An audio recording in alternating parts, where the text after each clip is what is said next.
Hello and welcome, I'm Alice Gerjuk and you're watching Head to Head with UATV.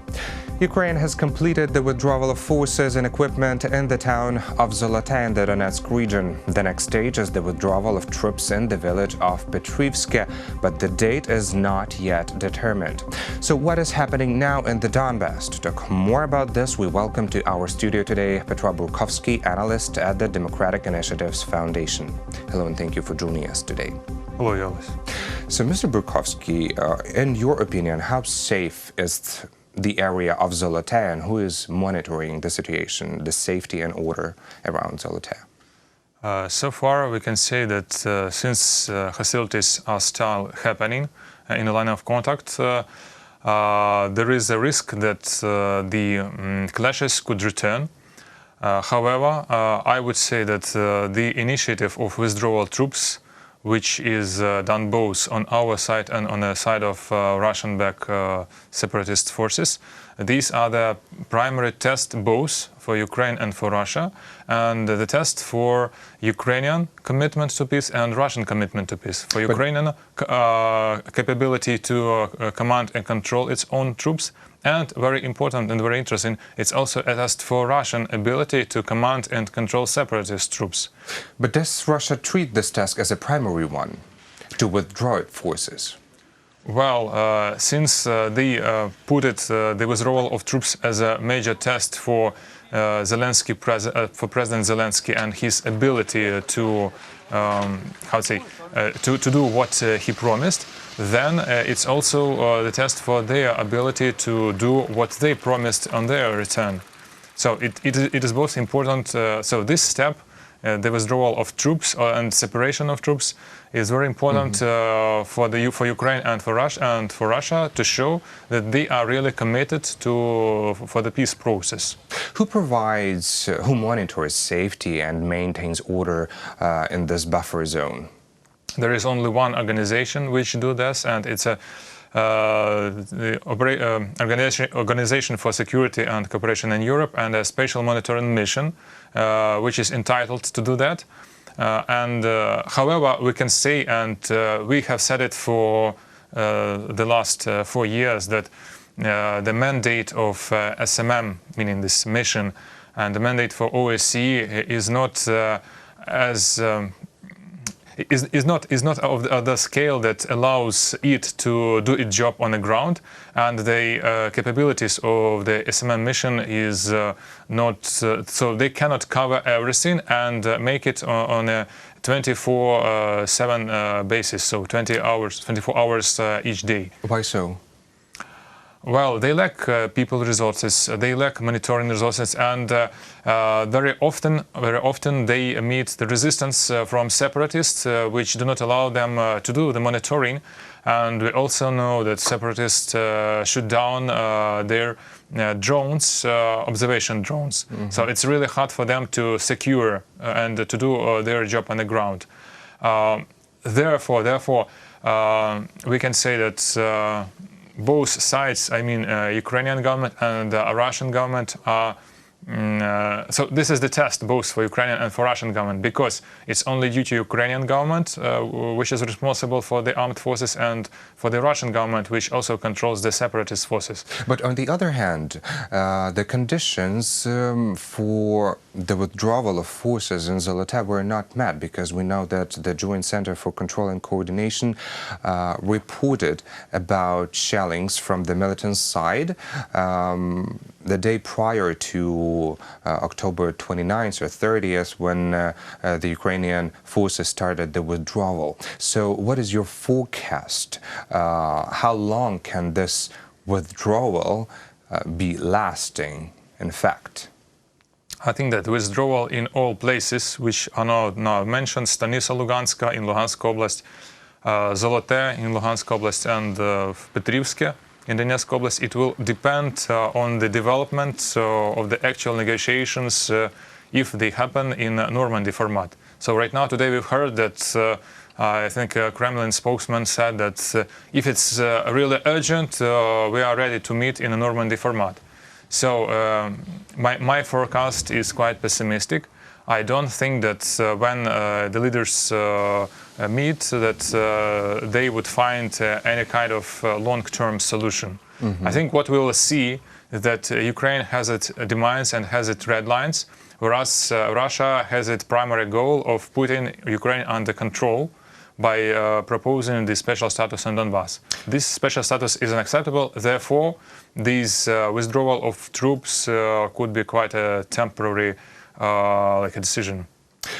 What are the chances, in your opinion, that the Normandy format will take place in the end of November as it was planned? Because we know lately that Mr. Putin expressed his readiness to participate in talks with Ukraine's President Volodymyr Zelensky only if there are some conditions for this meeting to be needed. So it looks like there was one more condition, the withdrawal of troops in the village of Petrovskoy, and we can hear statements from the Russian-backed militants that announce their readiness to begin the withdrawal of troops.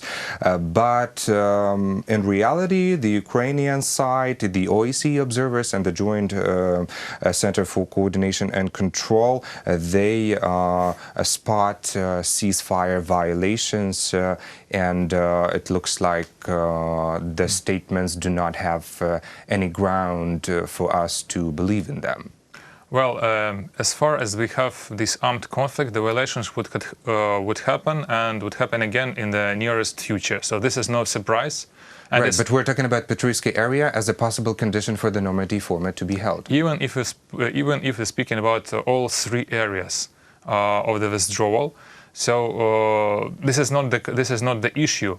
The real issue for Russians is that, and that was mentioned by advisor to President Putin, Ushakov, is that they want to have a very specific list of points, of talking points before the Normandy format, and they want a settled agenda for Normandy format.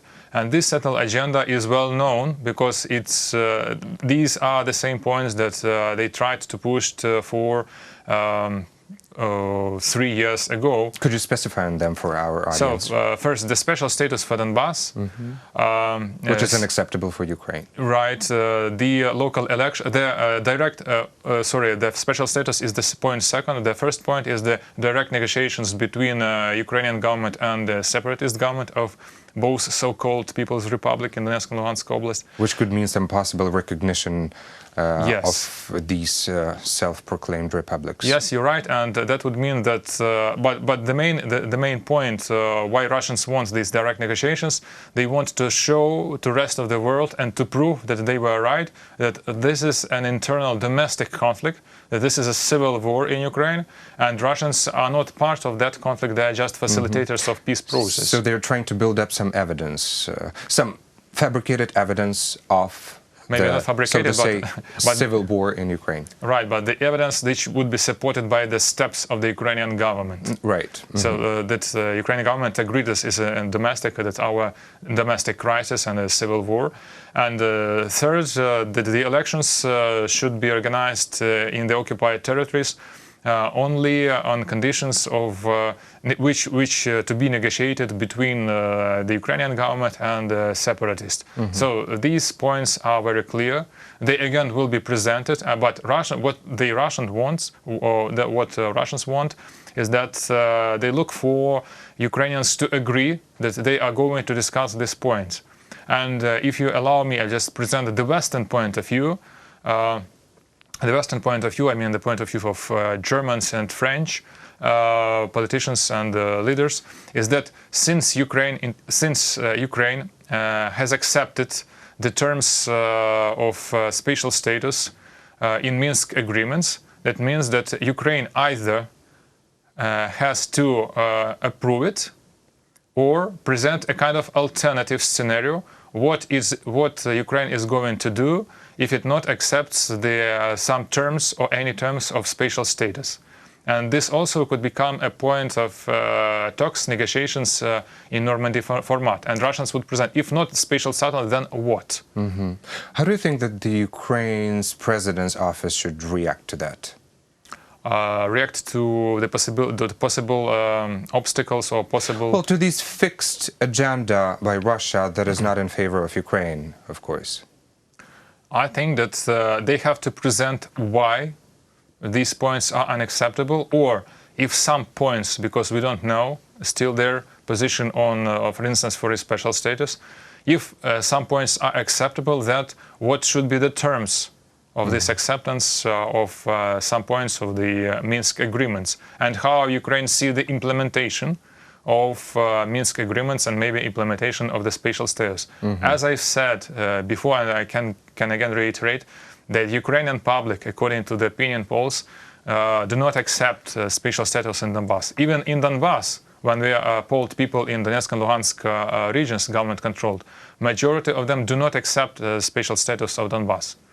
So there is a danger that if the special status is accepted, then the Ukrainian government have to, the office of president have to explain how it can change and how it would make an impact on Ukrainian domestic politics, and whether this special status would limit Ukrainian sovereignty or not limit Ukrainian sovereignty. The point is that Russians would like to have special status of Donbas that would limit Ukrainian sovereignty, and that these occupied territories, the authorities of these occupied territories, would have the veto power over the decision-making process in Ukraine, which I think also is not acceptable for President Zelensky, since he was not elected with the mandate to agree on these terms. Since there are so many conditions that are unacceptable for Ukraine in terms of continuing or developing this kind of negotiations with Russia, do you believe that the Normandy format meeting will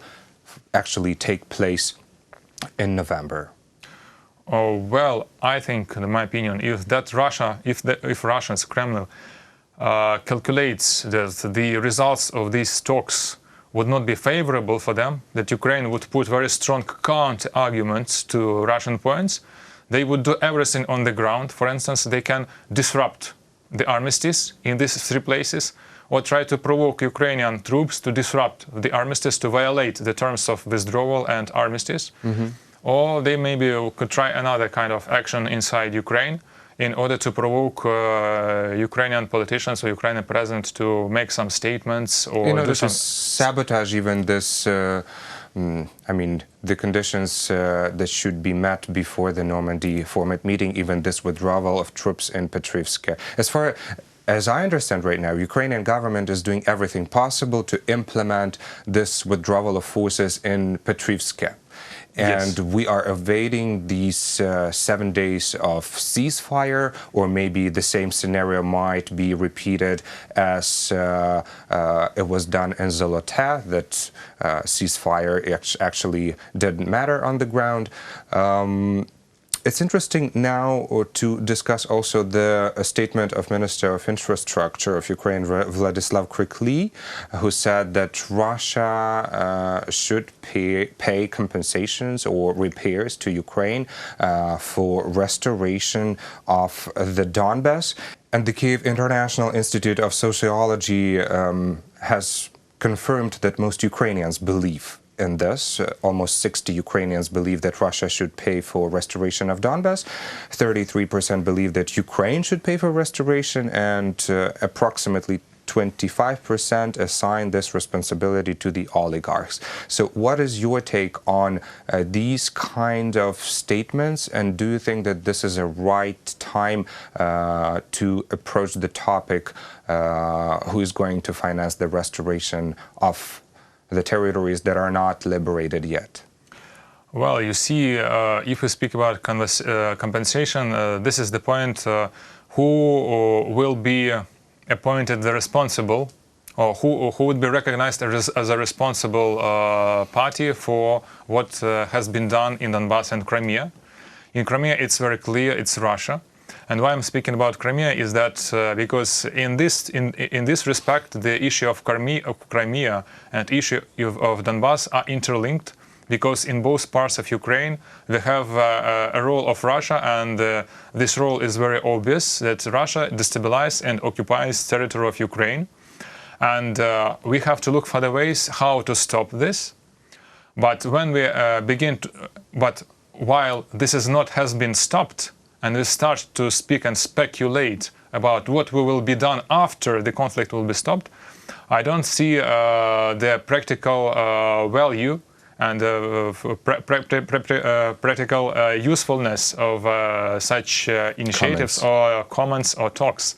Right now, what we can see is that maybe such talks are signals that certain political forces, even inside the new government, do not want to help President Zelensky to implement these conditions for meeting in Normandy format.